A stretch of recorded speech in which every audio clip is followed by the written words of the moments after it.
closer to the finish line. I know that every stride would lead me to my destiny, and I want to reach.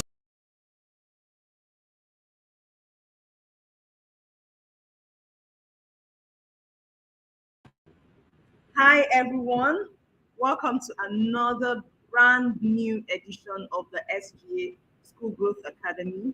And my name is Nena Okore, and I'm transmitting live from Ibadan today. But we're going to be discussing something very, very interesting. And we have some guests who some of us may have met before on this show, but we'll be talking about different things that concern the financial growth of schools around and across Africa. So we're going to also talk about how we can generate school fees payments and make life easy for our parents so that they will be able to make payments on time and also get their children educated. So we're going to have two very special guests here with me today. But before we start, I would like us to go on a very short break where we'll be talking about what Edves has, our offerings and other things. So let's go on a short break.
Schools do not have to let the number of classrooms available limit their potential for growth. With PL by Edves, you can offer your curriculum to thousands of students all over the world with pre-recorded content and live, one-on-one, or group tutoring. Parents can now gain access to tutors in the best schools in the world for their child. No need to pay exorbitant fees while turning the area of weakness to strength for your children with a personalized learning tailored to their best learning method. Students can now learn topics and subjects of their choice from schools and tutors all over the world at their own pace and learning style. Scaling up in your academic performance shouldn't be a hurdle. Imagine getting support from a product that cares. PQ by Edves. Take mock tests and exams on external exams of your choice, such as WAEC, NECO, IGCSE, and more. Get to know your weaknesses and strengths in various subjects after each test through analyzed data. Click on the link. We must protect families. We must protect children who have inalienable rights and should be loved, should be taken care of physically and mentally. This is the goal of a caring school. At Edves, we aim to support our schools and parents in providing these inalienable rights to every child. Introducing Secure Pickup, an automated process that helps with ease of drop-off and pickup. Now, as a parent, you can be at ease knowing that your child's school has got you covered. Receive instant text and emails as he or she navigates the world of learning. Edves, we care.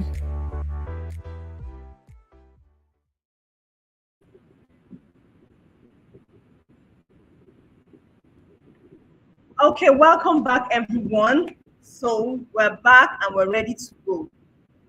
Remember, my name is Nena Okore. I'm the Director for Learning and Research at Edves, and today we'll be discussing something that is a very, very, very important subject for most school owners and parents and other stakeholders in education, which is school fees payments and how we can make it easy for parents and also how we can generate revenue through school fees payments as well. So I have here with me, I'll be introducing two solid guests today, and we're going to have a brief discussion about school fees payments and how we can help parents make.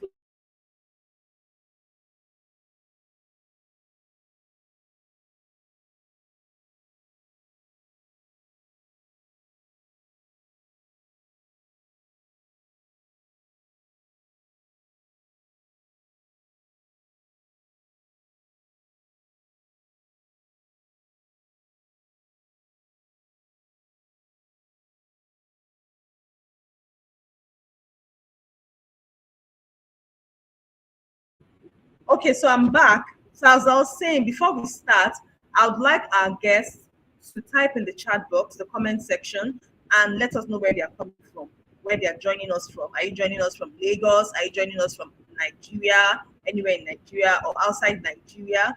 Please type in the chat box and let's say hello to you. Thank you.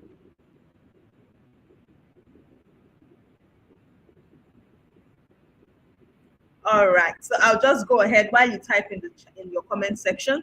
I'll go ahead and introduce our guest. First in our lineup for today, I have Johanna Bako with me. Johanna is in charge of media and communication in Edves, and he's been in the media and communication industry for years now. So he's going to give us an idea of how your branding can help in your school fees collection and every other thing. So Johanna, could you please come online and join us in the studio?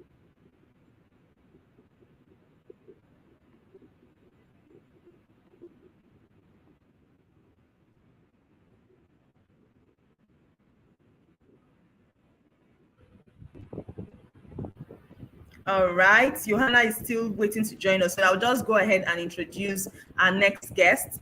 And I have an astute business personality here with me today in the person of Kolade Orilowo. He's the head of product at Edves, and he's also been amazing. He's had banking experience, working in the bank, developing products, and also working with system flow and other things that have to do with business growth. So I would like Kolade to briefly say hi to us. Welcome, Kolade. Hi, really excited to be here. Thank you for having me today. I'm looking forward to a really interesting conversation where we'll be able to dive into the topic of school fees collection. So I'm excited and really, really eager to get started. Thank you, Nena, for having me. Oh, welcome, Kolade. Thank you very much. So I think Johan has joined us finally. Johan, are you here now?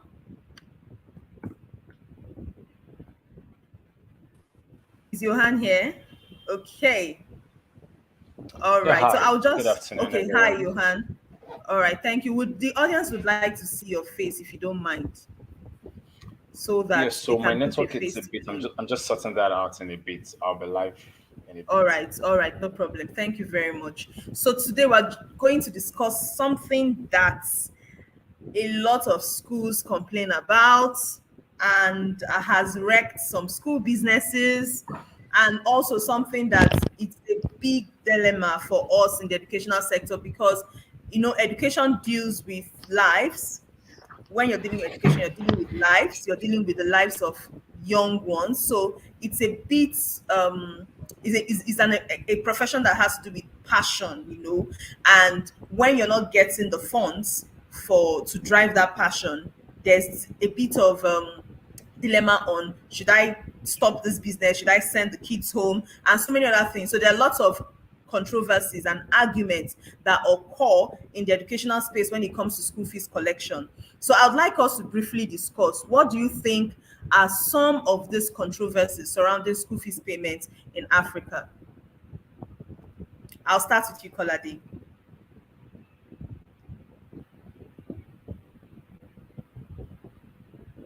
Welcome, Adeshola. Adeshola is joining us from Lagos, Nigeria. Thank you so much. Benjamin Stella is joining us from Kaduna. Thank you so much. Joy Ekoko joining us from Hope Spring Foundation School, Port Harcourt. Yes, I want you to drop where you're joining us from and put in your questions. If you have questions surrounding school fees payment today is the day for you to pour out your heart. What are the challenges you're facing as a school owner or a school administrator in collecting your school fees, in getting school fees paid in your school, and getting parents to comply with the policy of whatever policy you have set for your school? So while we do that, let us think about how we can, what are the various ways we can help parents, especially in this economy of ours. So I'm actually waiting for Kolade to join us back, and then we'll start the conversation rolling.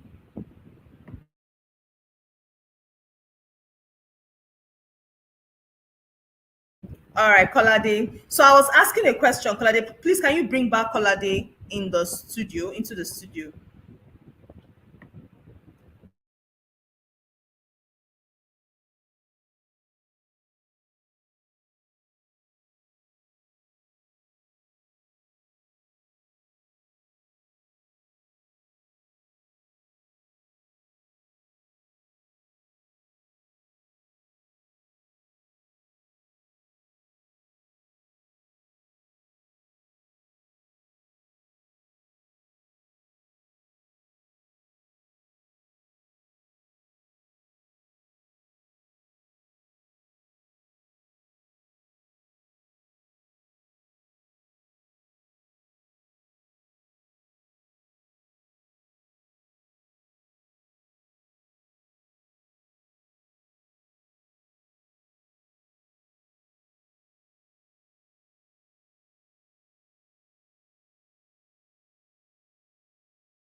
All right, so while we wait for, sorry about the break in transmission. We're trying to work on some technical challenges in the background at the backstage. So thank you very much for joining us back, Kolade.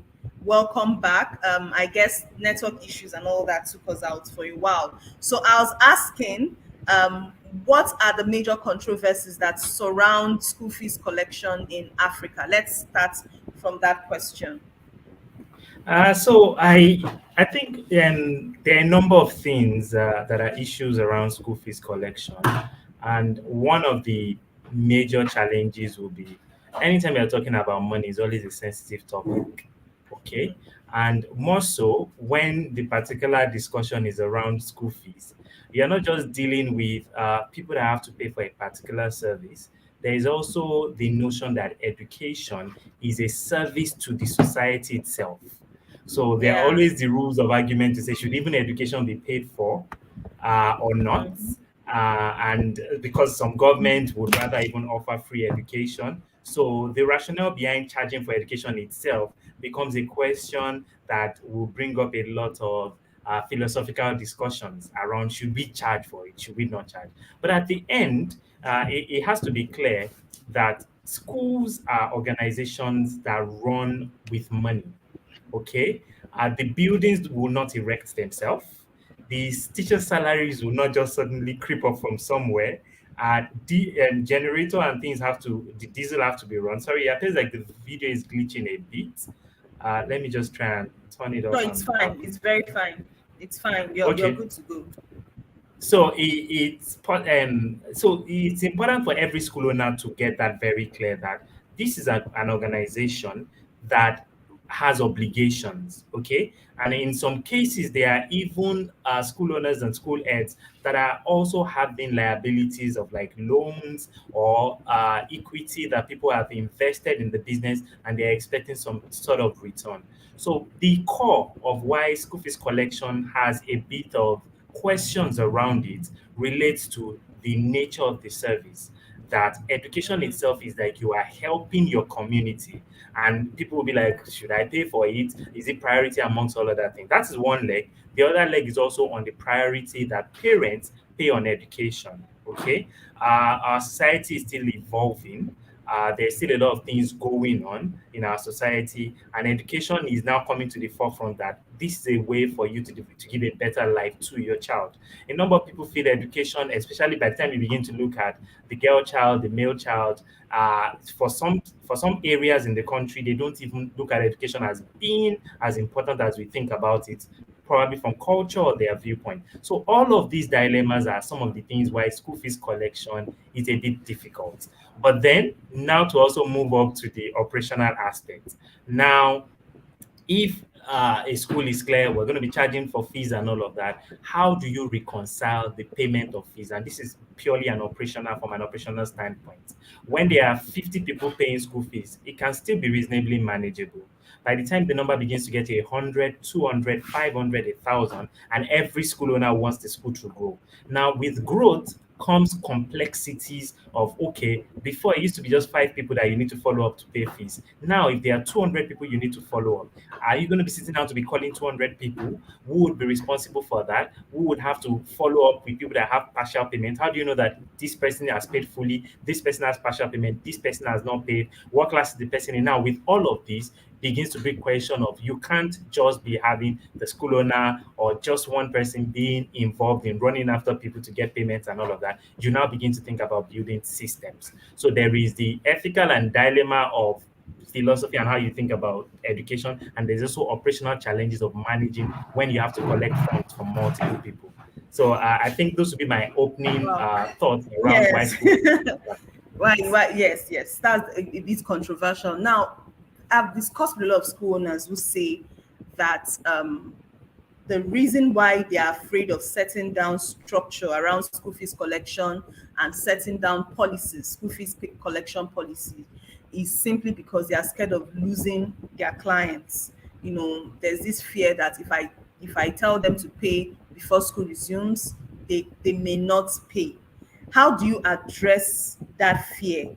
Let's say you're talking to a school owner and you want to, I know many of them are here and they are wondering, how can I address this fear? The term is ending, and I can say for certain that so many schools are still chasing after debtors who haven't paid up fees for first term.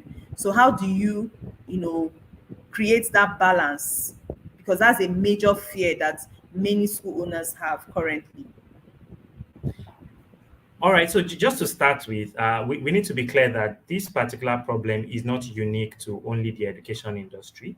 It cuts across multiple industries, okay? Whether it's in financial services, consulting, manufacturing, even some of the popular, if you go and buy things from a lot of stores, you will be shocked that a lot of things on the stores, on the shop, are actually given to the store on credit. And after the store sells, that's when they pay back. So credit and having bad debtors is not strange in industry generally. But how do you begin to deal with that in the school? First thing is, for those who believe that they shouldn't have a policy around managing debts for people that have bad debtors. And I'm talking about a policy, a written document guiding how things are run in our school, and that written document making it available to teachers, to whoever is in finance team of the school, and also making it available to parents. it has to be an open written document that this is how school fees has to be paid here and the consequences. Okay. Now it is important to have a policy. That's one. A policy is just a written document. What gives it life is when people are disciplined and stand their ground that this is the policy guiding us and the rule, and there won't be any exception. In fact, if you have any exception, it is also part of the policy, meaning that if there are exceptions that guide the policy, they must also be written within the policy. How we deal very difficult situations that we might have not planned for. So now, number one thing is have a written down document and policy. Now, to address another part of your question, that how do you encourage people to sort of pay early? Okay, there's several methods that even other industries use that you can easily adapt to schools. Things like early bird payment. For paying fees early, you can incentivize it by saying there's early bird discount. If you pay your fees before resumption of the new term, you get this percentage off school fees. These are examples of tactics that you can use. Human beings generally, whenever we see an offer, it calls our attention to want to take that offer. Okay, those are examples. For some schools, you could decide if you're comfortable with it to get part payments depending on your policy. And I don't want to make rules that are sort of cast in stone, because depending on the nature of parents you're dealing with within your demography, you have to adapt your policies to reflect your demography. And that's why you need to be clear. I encourage people to look at historical records. How have fees payment been like in the past? Do you have those records? And of course, you will have proper records if you have good systems, like you have a school management system like Edves. It's easy for you to see the trend over time. Okay, you can check how fees has been paid over time. Now, if you see that commonly that in the first week of school, parents only pay 50%. Okay, maybe they don't pay all percentage. Then you want to also do demography of your parents. Are they salary earners? Are they business people? You want to also classify that. It will help you to know how to go about engaging them. If, for example, you're dealing with a lot of salary owners, well, if you feel part payment works for you, then you can say part payment. But part payment can be 50% come at the beginning of the term, and before midterm, the remaining 50% must come. And then you can also say that if you pay before the beginning of the term, you get 10% off. That alone can help you to see a major spike. You wonder you're losing some money upfront, but then having money when you need it is also important, especially if school fees is the most important thing you're using to finance the day-to-day running. So I've just mentioned a few things. I hope Yes, this we will delve more into that because there's a session where you really expound on how we can improve school fees collection. But before we go into that, let's look at the impact of unpaid fees in schools and in students. So I remember my experience as a principal. I was asked to send some students home, and I couldn't bring myself up to send those students home.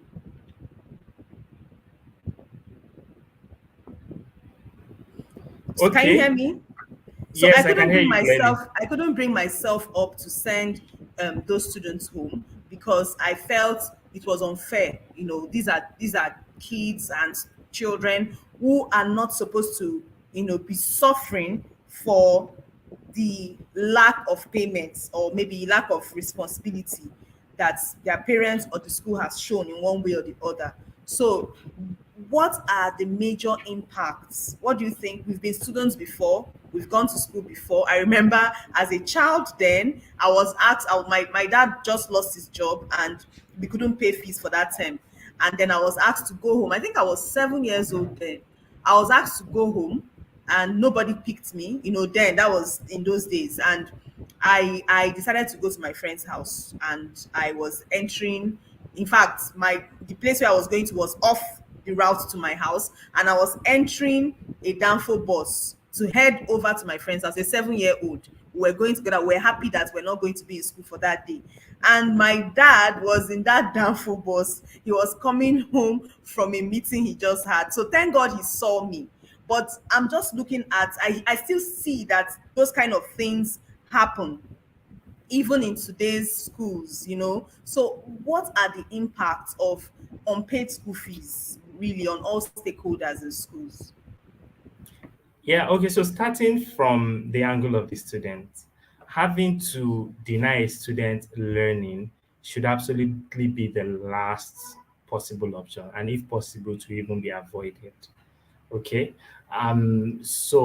Because the impact on a child's emotional state and well-being in the fact that they are being sent home because they don't have school fees can have quite damaging effects in terms of self-esteem, confidence. So we have to think about the psychological, the emotional aspect of that for the child. So as much as possible, we should avoid that. But then, with that in one hand, if parents don't pay up fees and a school is not liquid, they don't have the money they need to operate, then it comes to, you can't pay staff salary, you can't run the gen for the school, you can't do all of those things. And think about it, then you have another problem where staff are not motivated, the basic amenities required to run a school are not available, and then at the end, even learning is impacted. So, in both ways, uh, any business, the lifeblood of any business is finance, okay? And without money, things will not run. You can't even buy the basic necessities. Whereas and school fees is the major way of having cash inflow to run the schools. So, with that in place, you have to know it has those two impact on the schools, affects operations, on the students, affects learning. Okay, so those are two impacts. I don't know whether you want to begin talk solution, but those two impacts are really, really massive. Because as a school owner, when you can afford to pay salaries, you can afford to do things. Even you are not stable. How do you even cast a vision? How do you run things? You're just destabilized. So that would be my Wow. response to the impact of that. Yeah. Oh, thank you so much, Kolade. I would like our guests to please type in the comment section what are some challenges that you've been facing so far in school fees collection in your school. Maybe you have stories to share or things to tell us about how you've been finding it difficult, or challenging to collect school fees, and maybe in the process sometimes you lose parents. I've heard of schools where parents wouldn't pay for a whole term, sometimes 2 terms, and they'll finally take their kids out of the school. So the school has provided a service, an educational service, and at the end of the day has lost income, in that process. So let's talk about some challenges that we have faced. Now, I want to ask a very sensitive question. Do we say that the reason why it's difficult for parents to pay fees is because of economic hardship, or is it because some parents do not prioritize education? What do you think about that? Yeah, I think it will work both ways, and you probably need to rely on a bit of data to be able to actually say, and with a lot of confidence, that this is the reason for that. Okay, clearly, Nigeria, and without isolating Nigeria, a lot of countries are on a downward spiral economically, and we also know, because we are an import-dependent nation, the issues with FX is affecting the price of goods. So for some people, and a lot of people, they're just caught in the middle of economic challenges. And for that reason, um, paying school fees, they can't afford it at this moment, especially if they are having their children in schools that the But fees are some way would higher. argue, sorry for interrupting, but Yeah, please some go would ahead. argue that when you go to the supermarkets or when you go to the market to buy food stuff or to buy clothes, you do not go. You You go to know, the so supermarket, you see the cost the of question things, is, and you buy, and you come home and you enjoy yourself.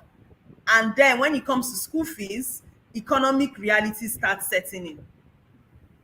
yeah, so Nena, the truth is, even the supermarkets are getting hold nowadays. Oh, you'll be shocked. There are people are actually owing supermarket near So them, I can walk and into a supermarket, a big mega store, and I'll no, see the of price list, and I'll course, take it to the counter, and I'll tell them, "Ah, I don't have money, let me pay tomorrow." Is that the possible? case we are talking about, will probably not be a mega supermarket, okay? But I get your point, and not to take anything away from what you said, that there are people that don't prioritize education, and that also comes to human beings generally. We would usually follow the path of least resistance, in the sense that if we know that the school over the years have been soft on their policy, that they will just talk, talk, talk, talk. They will not take any action against a parent. For those kind of schools that have a soft stand, that they know that, okay, even though they've said you must pay fees 2 weeks to the beginning of the term, I can go and talk to the principal based on relationship, or go and talk to the school owner, and they would ignore their own written policy. That's why I said at the beginning, you must have a written policy. But a policy does not have any life if the people that compile the policy together don't stick to it. What gives it life is your discipline to say, no, we're going to take a stand. So if people know, and there are some parents that have the thought that, don't let me pay the fees. But by the time you think about the school owner and the fact that this particular school, they don't shake. There are schools like that, they have a policy and there is nothing that can shake the policy. For this kind of schools, the parents will think twice. And for some of them, they'll be like, let me just, I don't know what to do. Let me just find and go and borrow the money and pay these fees because I know this school will not shake. Okay, so he So, also, so the major thing I can get from yeah, you right now is that we need to set policies and stick to our policies and be disciplined yeah, about sticking to these policies no matter what. And maybe we need to start driving away fear of losing the the the parents and losing our customers because we don't want to lose them, and then in the process we will still lose them because if they don't pay you fees for the next two terms yeah, and they leave your school, they will go to and pay those fees.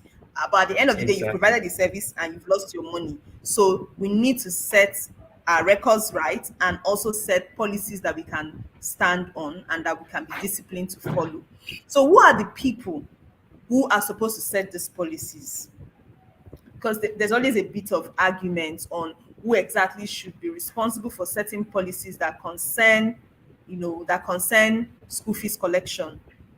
I've heard of schools where teachers come out at the gates and they are the ones chasing parents away and chasing students away. So, in the rightful way, who do you think are those responsible for, creating or setting the standards and policies for school fees collection?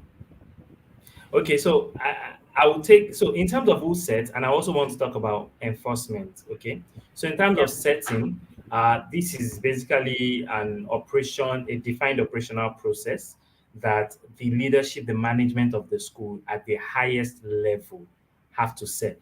Okay, okay. It's expected that in that management team, there will be people representing finance, somebody from admin, somebody from academics, core academics. So all of the leaders in the different departments of the school have to be involved in that. Okay. And then that is in setting the policy. But before a policy is rolled out, there is also a need to consult with the parents. Okay. So the parents have to be, I believe, talking to the parents also. Of course, if you ask the parents, what kind of policy will you like? Some of them will say, allow me to be able to hold for the full year. Okay. But I know that when you gather, you could be in a PTA meeting. Oh, we're updating our policy for payment of fees. These are the options we have. We just want your buy-in as parents. And then the parents talk, carry them along and let them know. And in the PTA meeting, once it's been agreed, okay, and school feels comfortable. Now the school has to feel comfortable, and also the parents have to have a say. It's always good to carry them along. So once that is done, this should be made public everywhere and communicated to everybody through newsletters, through emails, pasted in conspicuous places in the school. Very, very clear for everyone to see the drafts, the bullet points. It should be written very, very boldly. Fees must be paid by this. We don't entertain payment of fees beyond this. We're sorry, we have a no owing beyond this policy. And if you owe, these and these are the actions that are going to be taken. We do not, we love everyone and care about everyone, but we're not going to change these policies for anyone else. And it has to be very, very clear. That's why I said that even when there are exceptions, okay, maybe if somebody loses their job and we have obvious clear, or an unfortunate, very bad situation where somebody loses a parent. And of course, I'm going to talk about that, how there are some things that you can even work with parents with to help to even solve loss of a parent, a loved one, or loss of job. There are things that the school can also advise parents on that would ameliorate the effect of that. So I think those are the people that need to be top management team, but have the parents come in and as a consultative manner for them to also know and be part of the policy drafting. I hope this helps. Thank you so much, Kolade. So I'll move straight to our second panelists. Johanna, I don't know if Johanna is here right now. Welcome back, Johanna. Um, can you hear me, Johan? Yeah, I can hear you. Hi. Okay, thank you so much. So I'm going to discuss with you as a parent. Can you hear me? I'm going to discuss with you as Yeah, a I can parent. hear you. Kolade has said so many things that concern the school administrators and the school management and then parents coming in and all that. Now, as a parent, you come into a PTA meeting and then you're told that due to social reason, this is a new policy for school fees collection. Let me give a typical example. You are not to bring your child to school. Of course, it's not going to be stated in this very direct manner, but something that's centers around you not bringing your child to school if you have not paid fees on or before the first day of resumption. How would you visualize that? And I want you to think deeply and tell me as a parent what you think. How do you think parents view such policies? All right. I don't think this is cast on stone as regards how, I mean, because we are talking about different parents, different backgrounds, different stories, different, different financial abilities in that sense also. So, ideally, I would first start with how it is being communicated, how that information is being communicated. So, um, firm, but yet in a subtle, nice way. And then as a parent, knowing that this is a new policy that has been, given to me by the school my child attends, it's important that I know that I'm trying to look for the right word to use. It's important that I know that this is also important for my child. So I must see a benefit in that sense, for my child as regards why that policy is being made. Because I mean, just like Kolade had mentioned, if it's clear in the communication that making this fee available upon resumption guarantees, so and so and so and so, a conducive environment, ensures that the books, needed for that session or that term, are available, ensures that, I mean, whatever it is based on what the school is, that information is really passed across. I think it also helps parents to understand that planning ahead, because I think that's one of the major issues we have. I don't know if it's peculiar to Nigeria, but I know that planning ahead for many parents, especially as regards school fees, is not it's not a thing. It's not like a priority. So many times your parents plan for, I mean, Christmas is coming now. A lot of parents are already planning for Christmas clothes, for their kids, planning for, how they'll travel, and all of that. But just very few are already beginning to think that, okay, January is going to come in and I mean, I have to pay fees again for the new term. So as a parent, understanding that, really just helps in absorbing, whatever wrong perception, that may come as the new policy comes in.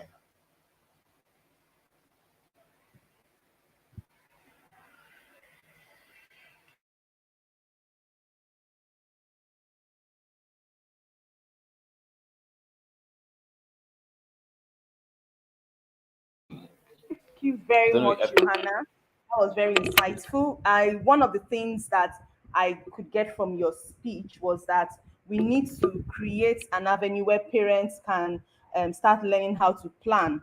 Learning how to plan towards certain things, and it's all about setting priorities. Like I always say, what is happening in the next 3 months. You don't need to wait till it creeps up before you start thinking of things like school fees. So that while you're planning, it also helps you to know that you have to, in case you can't meet up, you can let the school know on time and then they would help you. Now, I have a question from Koan Blessing Ibifuro. Her question says, parents about carrying parents along in certain policies. In my daughter's school, they don't have a PTA, but they increased the school fees, and guess what? There was no root cause. Okay, so I don't know. So is it necessary to have a PTA in order to implement policy? As in what she means is that they don't have a PTA yet. When the policy was changed or school fees was increased, it didn't affect anyone. Everyone moved on, right? And she also says that she has worked in schools that don't do PTA things. So I think she's trying to react to the statements that you made, Kolade, as regards involving parents. So I don't know if you have anything to say about that. Maybe you have some suggestions to make or some things to say about that. We All necessarily right. Yeah. So yeah, it's always great to hear this kind of news, but I want to assure you that that is not a common trend. Okay, in most schools, when you try to raise fees, it creates a lot of backlash, a lot of questions.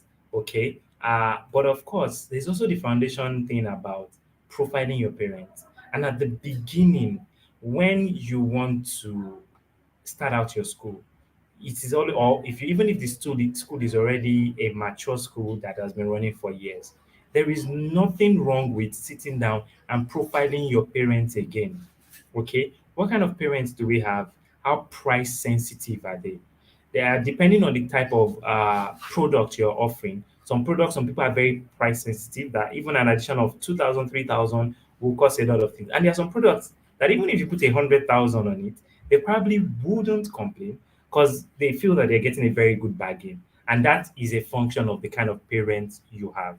So, isolating that case without having the context of parents understanding the school and the kind of parents that are in that school, it might be difficult to just isolate. But be that as it may, I want to again say that the parents are on a consultative basis. They are not they don't work with the PTA to create the policies. You create the policies and then consult with the PTA and let them know we want to do this. Now, you get their input. It helps you to be able to feel the pulse of the parents and also be able to give them a rationale. Now, for any business, when it's time to raise your fees and your price, it's always advisable that you send out a message to your clients and let them know, either if you're buying your raw materials from and you're importing your raw material for any business today, nobody needs to tell anyone that there is a need for prices to go up. The second thing is, for a school now, you could say that now, with the current situation of the country and the fact that we want to retain high quality teachers that can ensure your students are able to meet them, that can ensure your children are able to meet up this, we are going on a drive to improve the welfare for our teachers. And of course, because of that quality, we want to increase fees. I think anyone that hears that can see that the fees are being increased because they want to maintain the quality to ensure that the goal that I am also part of, to get my child to have the best quality education, is the reason for the increase. I think those kind of conversations are critical. But of course, with the anomaly the person painted right now, there will be some of those anomalies, but they won't be common across board. Thank you. Yes, and I also want to add to what you just stated, that it's important that we show integrity to our parents, okay? Whether you have a PTA or you don't have a PTA, it's very, very important that you show integrity. If you say you're increasing fees because of a particular reason, the parents need to see it. It's not just increasing fees and then they start hearing rumors that you did not even increase your teacher's salary, or you did not buy the new lab materials or lab equipment that you needed to buy to boost the school. Or maybe the students are not even performing well in their academic work and all that. So you give value to get value. So I hope that answers your question. And it depends on your school, just like what Kolade said about having a PTA or not. Whether you have a PTA or not, you need parents as your stakeholders when running your school. So you could have a very short town hall meeting with your parents, where in a school that doesn't have PTA, or you could send an email, a very respectful email, giving them notice about the changes you're about to make. But the most important thing is that your school brand should always maintain integrity when dealing with your parents. We've heard of schools where parents complain and say, this school, they only like money, they don't care about us. What is your school brand? How do your parents view your school brand? That is what makes it easy for you to communicate with them when you have to make certain policies or when you have to make certain changes. So I hope that answers your question. All right, we'll move to the next question. We have more questions are pouring in from Oduware Rosemary Ayonde. She's saying that how do you handle the inability of parents to pay up even at this 13th week? 13th week, some parents have not paid fees and the term is ending. As some of them are nonchalant about it since we do not drive their kids home. We mentioned it that, it's a bit sensitive for us to start sending children home when they are writing exams. Now, some parents have taken it upon themselves that they will not send my kids home. There's no embarrassment. Nobody's embarrassing me. So I can decide not to pay till 13th month. How do we handle such parents? Okay. Hi, can you hear me? Yes, we can. Okay, so it's still about policies, okay? And just to be clear, I mentioned that sending, not granting the students access to the school to learn is the last resort. I'm not saying it should not be done. I can't say that, okay? There are instances, depending on the kind of parents you're dealing with, that is the only thing that works, okay? But it should be the last resort. So for the fees payment to delay to the 13th week, clearly the policies, if there were any in place, has failed to meet up with what we're talking about. Okay? Because if there was a policy that in place, a child should not get to the 13th week of learning without the parent having paid up. Okay, so for my response to that one will be what policies in that school's place. They need to go back and think through how they've implemented their policy and whether the policy is actually working or not. So that would be my feedback to that question. So I have a question based on what you just said. A lot of school owners are educators. They're not businessmen.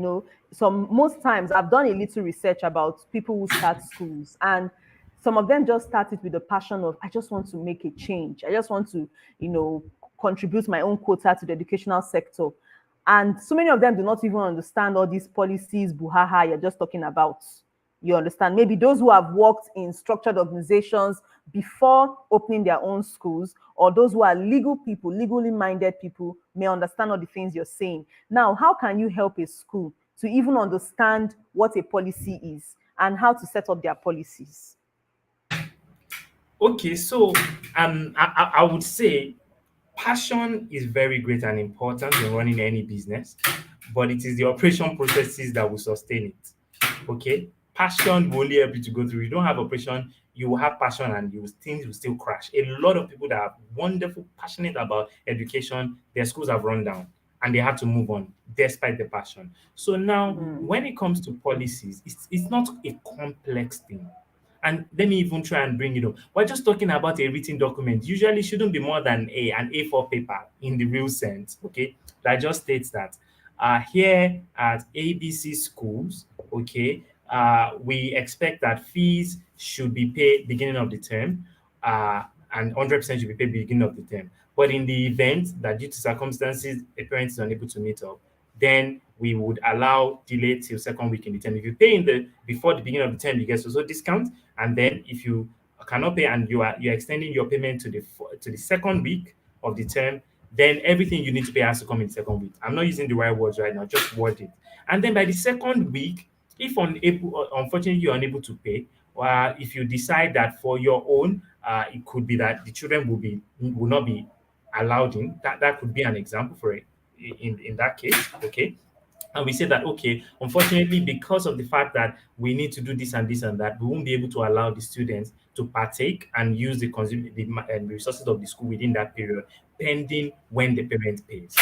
And signed management, something that simple. It's not a very, very complex document, okay? Yes, And and I also think that, sorry to interrupt, I also think that when you come up with such policies, your parents should sign.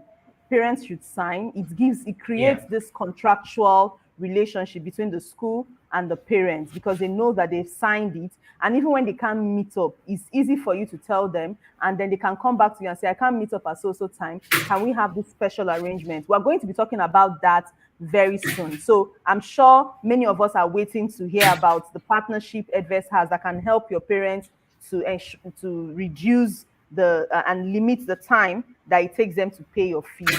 I'll quickly go to two more questions and then we'll go on a short break and come back to continue this discussion. And the next question I have is from Adefioye Damilola. For someone who is just starting a school, how do I involve parents in policy making? I believe whatever we lay as a foundation is what we would have to sustain. So I think her question is depicting a bit of fear that school owners have about allowing parents to be involved in decision-making processes of the school. You know, because at the end she says that whatever we lay as foundation is what we would have to sustain. So do you think there should be really literally any fear as regards involving parents in policy making, especially when it comes to school fees collection? Yeah, so I would say yes. And just to be clear again, the school should draft the policy, but be able to show it to the parents and have it in a consultative manner. Now, the thing is this: when parents feel like they are part of the school, that this is our school, that's when you begin to get the important organic growth of parents referring other parents to come to your school. That only happens when the parents feel like they are part of this. Okay, so you have to do everything to ensure that you have a very healthy relationship with the parents, and that's the reason why I was talking about that situation where you write out the policy but carry them along, and then when things are changing, always carry them along. Don't just come and slam it on their faces at the end. I hope this helps. Yes, thank you very much. Now, the next question, quickly. I'm so glad that a lot of us are bringing in questions. Someone says, can the school decide who becomes the PTA chairman or official so we avoid having officials who can later cause issues when they feel hot? And I'm going to back this up with a little scenario that, of course, happened in one of the schools where I worked.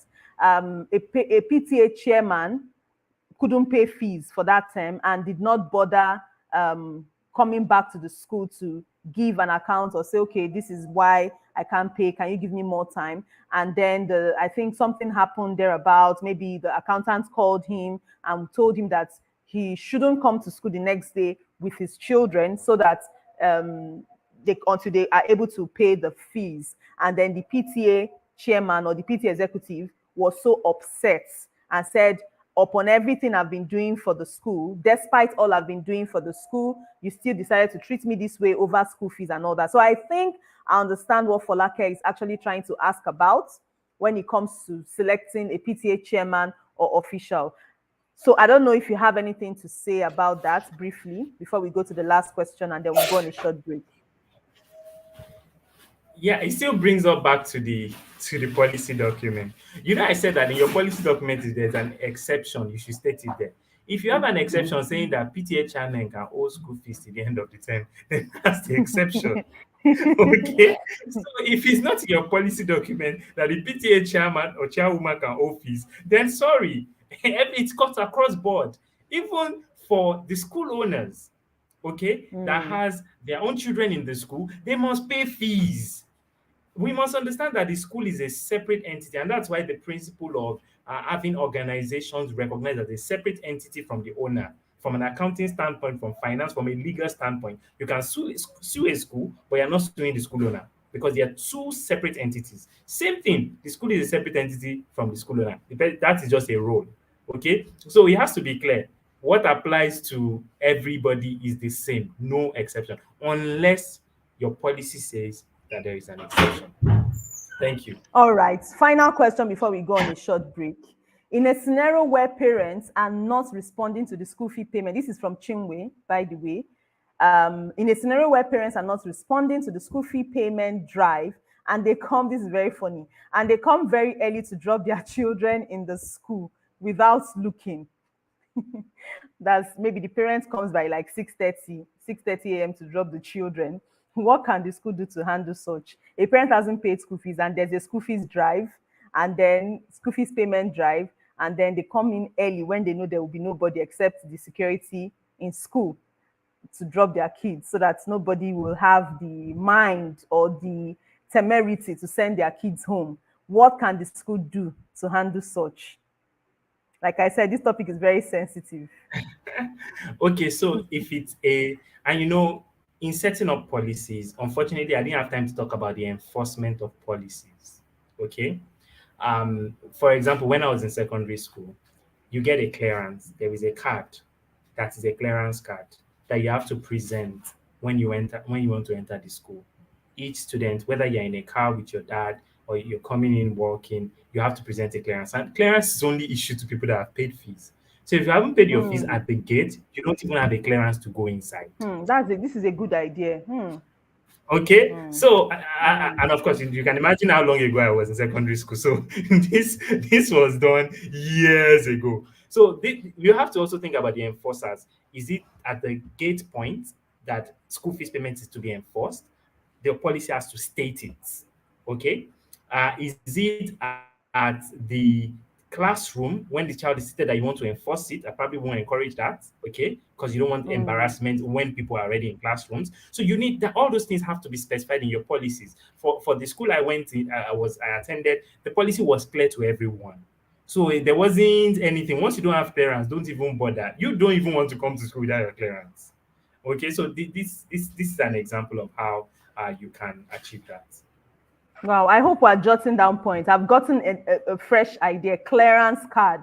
You could even automate it in such a way that there will be a scan code and then you just, quickly confirm if the security person at the gate can confirm if the child is free to come into school or not. So I think that can also work, and it will be less embarrassing when parents know that there's something that can scan their payments history and know if they are free to come into the school or not. But we also need to think of how to help parents because we are in a boom in an economy that is actually striving right now, and a lot of things are happening. You don't want to know what people are going through. It's a lot. But I always say when people say, "Oh, you don't know what my parents are going through," how about your teachers? They're also parents. They have kids in schools as well. So if we don't get the school fees payment, how do they get paid? And how do they pay their own children's fees and all that? So let's think of how we can also help the parents. So we'll go on a short break. And when we return, we'll be talking about how to help parents so that we can get our school fees and also make the parents comfortable to pay their fees. Join us. Please stay tuned as we come back. Edves is Africa's leading digital educational platform, which enables administration, communication, finance, teaching, and learning beyond the classroom.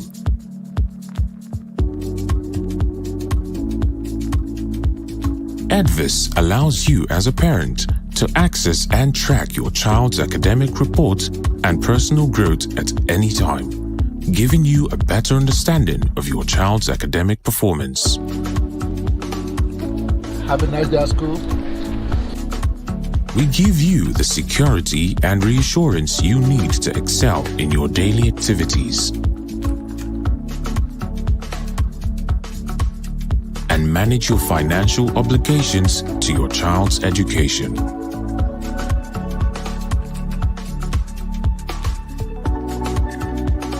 Edves provides an administrative and management system which enhances accountability, teamwork, and growth needed for a thriving organization.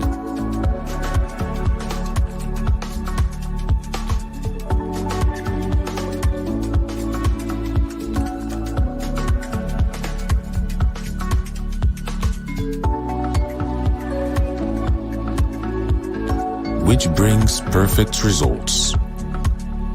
Teach creatively, learn effectively, track your child's performance easily, and do so much more with Edves. Edves, digital education. Visit www.edves.net to get started now. Welcome back, everyone, and thank you for staying tuned and being part of this discussion. I know it's something that we're all going to benefit from as well. So right now, we would like to focus on our very amiable parents, our wonderful parents. Without our parents, we would not be able to run our schools. Without our parents, we would not have the kids coming in and learning from us at the same time. So let's also look at how we can help them. So I have a a very special guest here with us today. Kolade is still going to be part of this discussion, but I have a special guest with us from one of our partners, Clump. I don't know if Ayobami is here right now so that she can introduce herself as we go into the next phase of our discussion. Good evening, everyone. Apologies, evening, my camera Ayobami. is on. As Okay. earlier mentioned, my name is Ayobami. I work as an account manager with Clump, and it's my pleasure to be here this evening. Thank you very much for coming, Ayobami. So we are discussing a very, very, very sensitive issue because it has to do with money and it has to do with payments. And a lot of our school owners and administrators here have expressed concern and their fear about how school fees collection has been very rigorous for them. So we would like you to address certain issues, and I'll be asking you certain questions about how we can help our parents at the same time. So the first question I have is, tell us about Clump. What really is Clump into as regards school fees collection? All right, thank you, Nena. Clump is essentially a financial technology company. And of course, we have several products centered around the idea of installment payments. One of such products is the School Now Pay Later product, or the School Now Pay Later option, which essentially allows school owners to offer the installment payment option to their parents. Oh, thank you very much. So now what's the minimum and maximum amount that Clump can offer schools in terms of school fees collection? Okay, I would answer that directly first of all, and then I would try to add some context. So, Right. as of today on Clump, the minimum spend on Clump is 25,000 naira, with the maximum loan amount being 500,000 naira. However, as part of providing context, that the maximum loan amount is 500,000 naira does not essentially mean that every parent that tries to use Clump to pay their children's fees will automatically get 500,000 naira. Of course, that is subject to, first of all, the fee in question.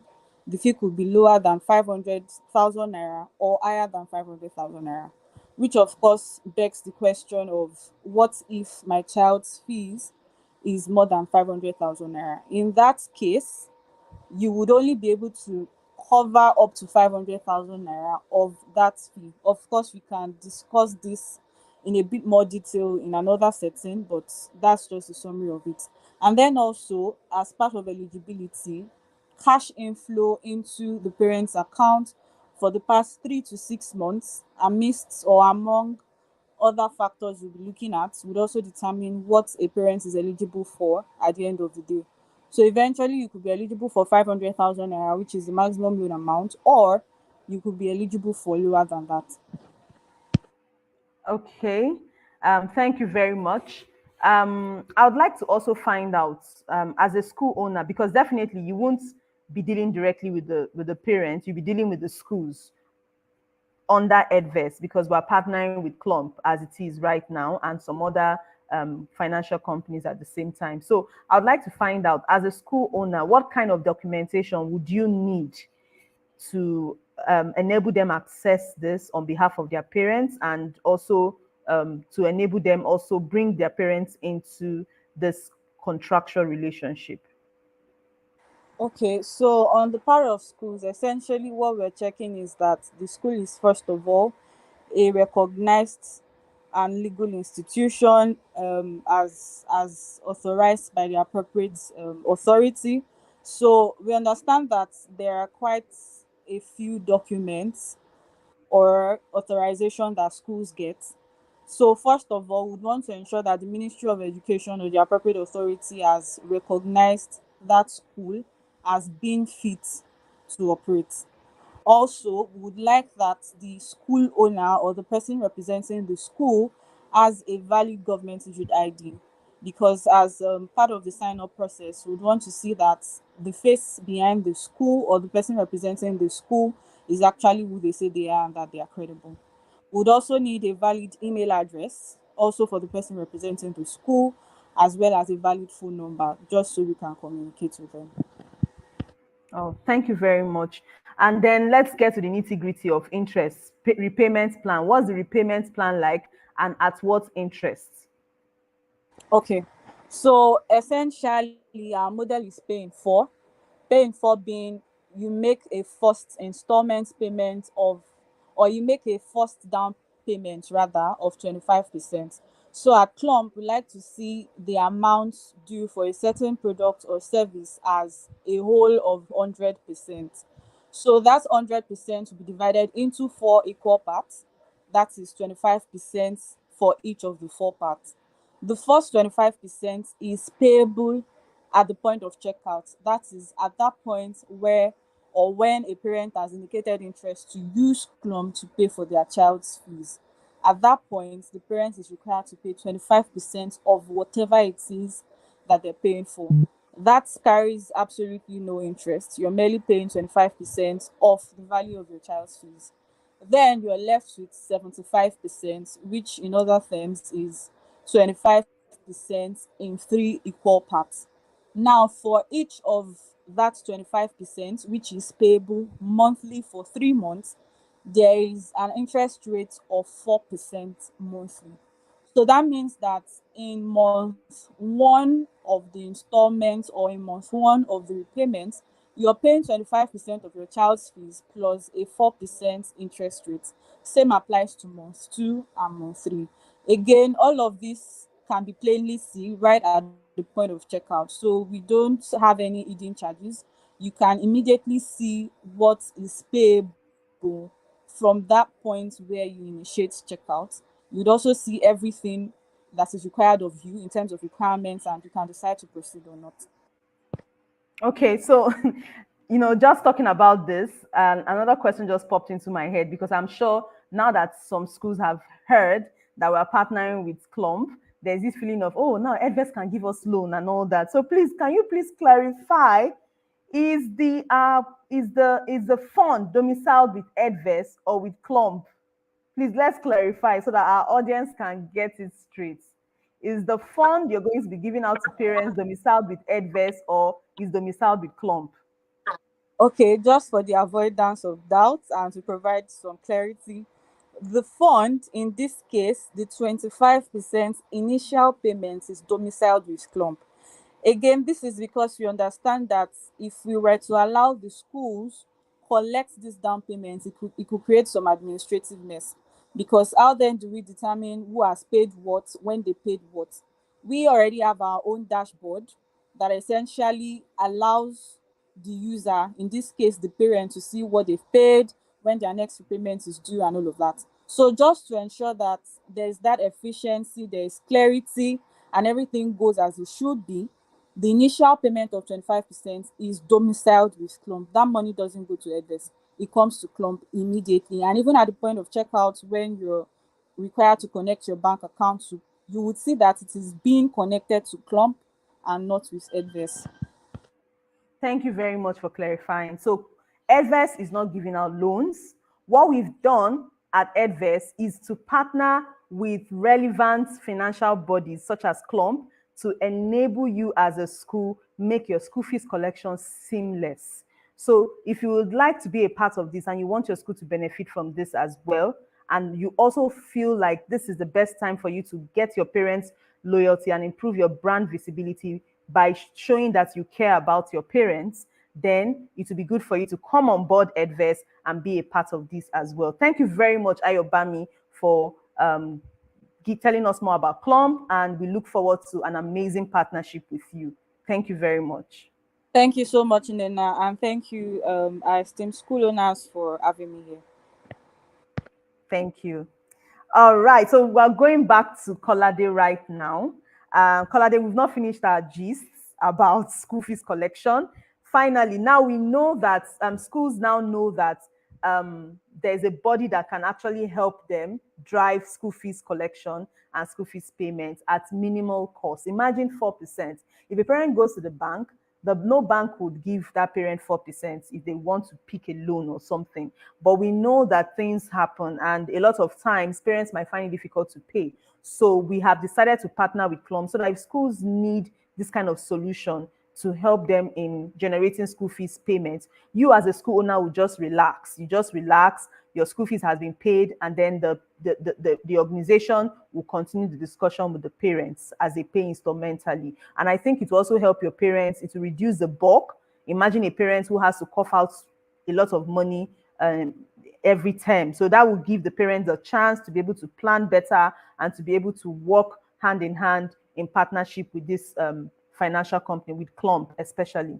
So I need us to sign up, if you need to sign up, and be a part of this partnership at the same time. So Kolade, our final question today, I want us to round up by discussing the major ideal school fees collection system. What does an ideal school fees collection system look like?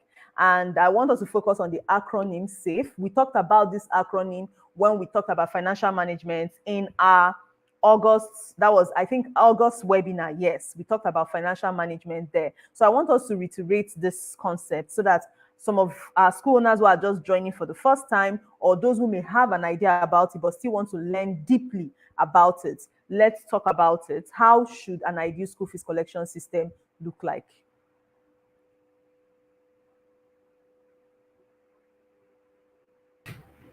Hi, can you hear me now? Yes, we can. Please bring him up in the studio. Thank you. Welcome back. So Okay. should I repeat my question, or you got to hear me?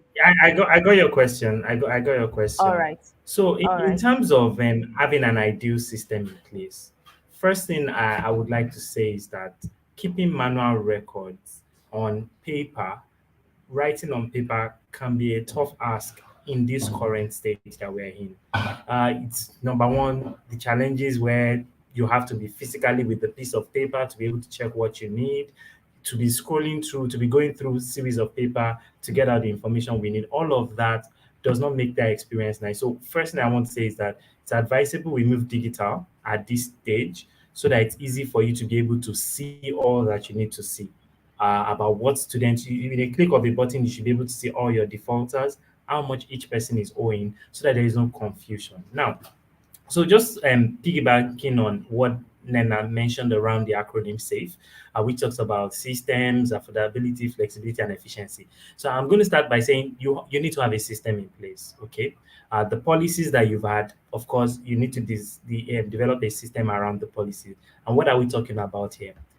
What needs to happen during school fees payment is that money needs to exchange hands from the parents to the school. It begs the first question: who collects the fund? Can somebody just give anybody in the school the fund? We have to have a dedicated team, whether and if the school owner is part of it, fine. If not, should have somebody that is managing the finances. I understand that schools are in different stages. Some schools have their own finance team, some don't. So, but whoever it is, whether it's one person, two person, or three persons, ideally there shouldn't be a lot of people that are managing that space, okay, for ease of monitoring. Okay. So you need to have a system in place about how those people collect the funds. And of course, the way they collect money has to be in line with policies.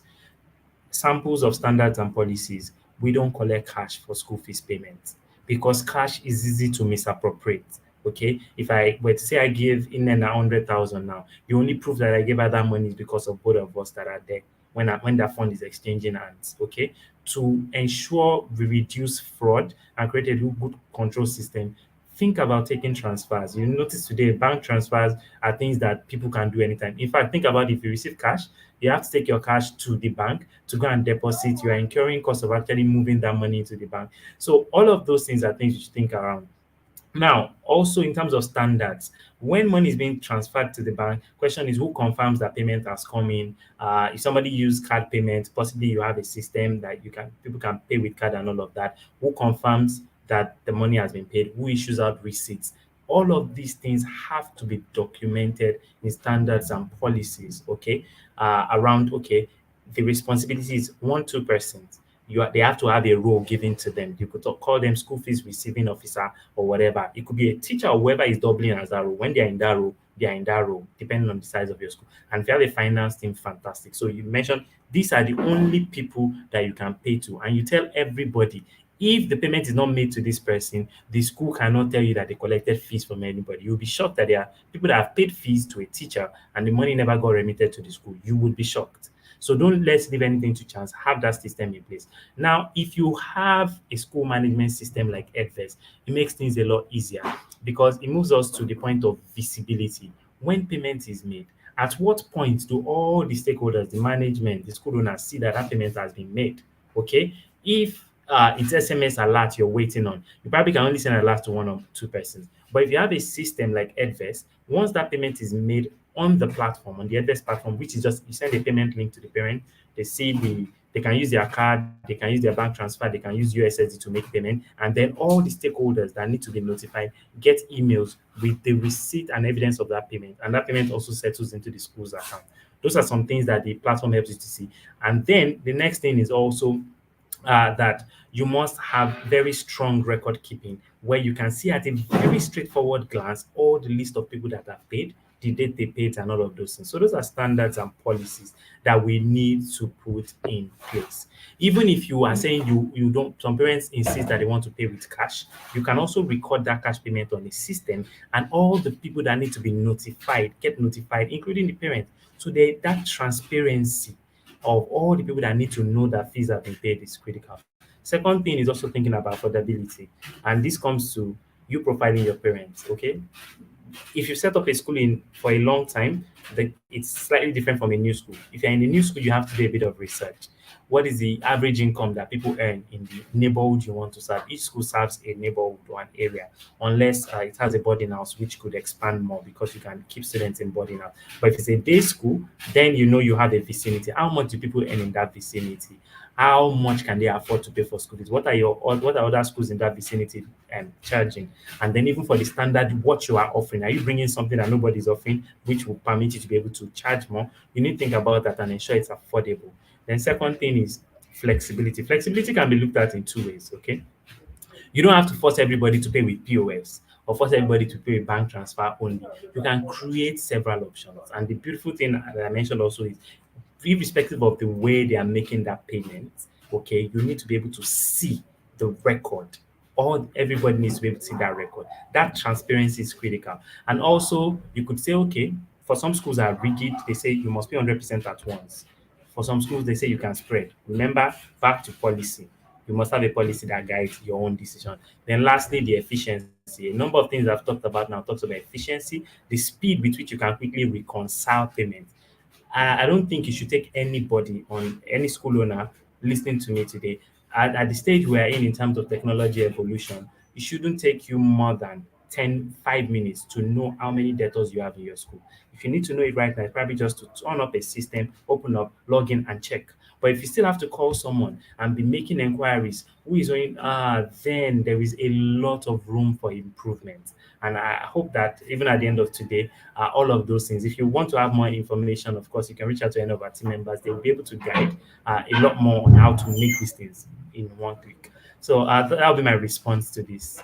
Thank you, Nena. Thank you so much, Kolade. It's been a very enlightening session, and I'm sure we've been able to allay the fears of a lot of school owners and school administrators present here. We have a link in your comment section that you can click on if you want to be a part of the Edves family and benefit a lot of these things that we've talked about today.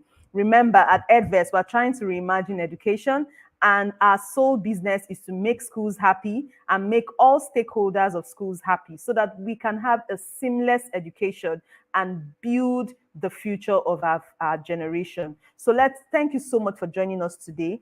Let's stay online and get more information about our next SGA coming up in December and also in January. Follow us on all our social media handles to get updates on various SGA webinars and trainings and other things that can help benefit your school and make your school better. My name is Nena Okore, the Director for Learning and Research at Edves. Thank you for coming. Bye for now.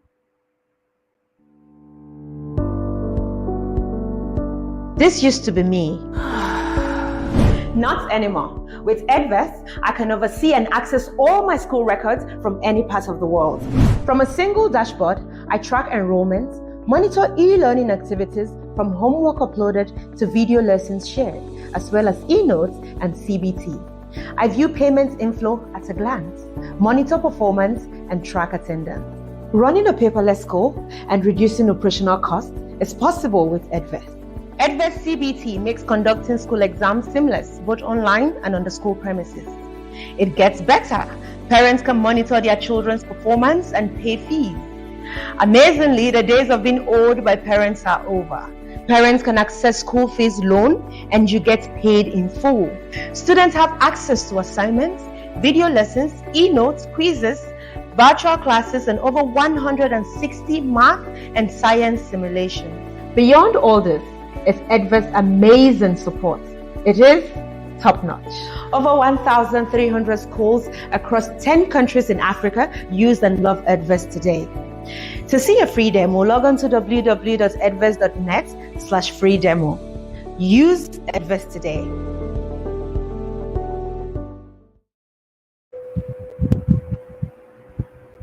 My name is Miss Latifa Ibrahim, Head of School, Lekki Muslim Nigerian Primary School, Lekki Phase 1, Lagos. Starting a school in Nigeria is a smooth one, although I understand that there are rules and regulations for every different organization. So at a school, I would advise you approach Lagos State Education Board. There you get the needed information to start up a school.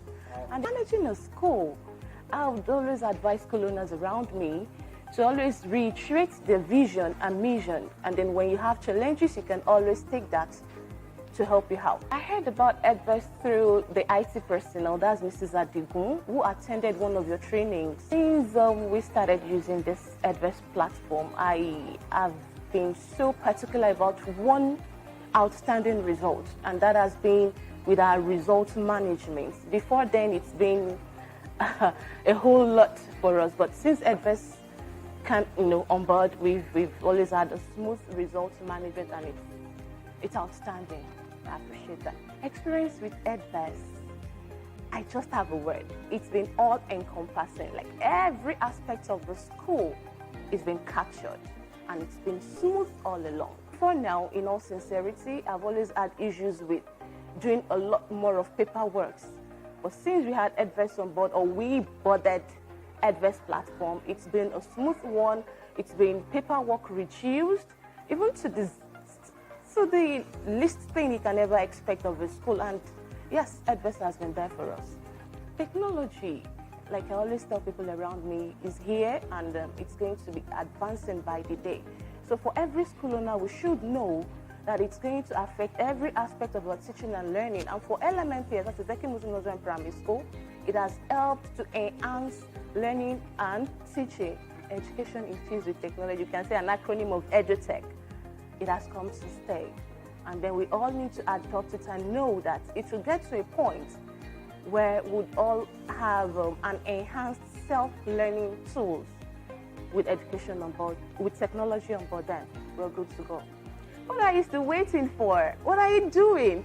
Edves is the best that you can ever have as a school. So go on board Edves, use Edves today.